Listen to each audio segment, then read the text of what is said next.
Hello বন্ধুরা, কেমন আছো? চলো, অনেকদিন পর আমি একটা ভিডিও তোমাদের সঙ্গে শেয়ার করছি। হ্যাঁ, আমি এই জাস্ট রিসেন্ট 26শে জানুয়ারি যে গেল, তো সেখানেতে আমি তো দীঘায় ঘুরতে গেছিলাম আমার হাজব্যান্ডের সাথে।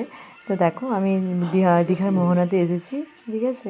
আর আমার হাজব্যান্ড ওই ওর দিকে দাঁড়িয়ে আছে, ঠিক আছে।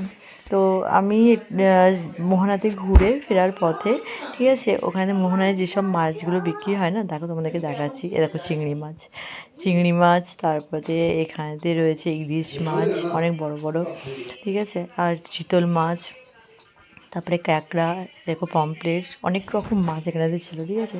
তার সাথে ওই যে চিংড়ি মাছটা দেখালাম, তো আমি কিছু চিংড়ি মাছ নিজের খাবার জন্য কিনেছিলাম। তো এ দেখো চিংড়ি মাছগুলো প্লাস ক্যাঁকড়া।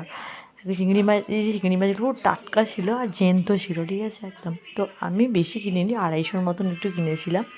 তো আমি একটু চিংড়ি মাছ খেতে খুব ভালোবাসি, সেই জন্য। আর দেখো, চিংড়ি মাছগুলোকে আমি কিনে ছাড়িয়েও ফেলেছি। এটা আমার মেয়ের একটা বালতি ছিল খেলনা, ও ওখানে বায়না করেছিল, ওকে কিনে দিয়েছিলাম। তো সেই বালতির মধ্যে ছাড়িয়ে পরিষ্কার করে সেটাকে আমি আবার ঝাল বানিয়েছি, তার সঙ্গে আবার ক্যাঁকড়া, দেখো ক্যাঁকড়ারও ঝাল বানিয়েছি। কেমন হয়েছে দেখো। চলো, বাই, টাটা।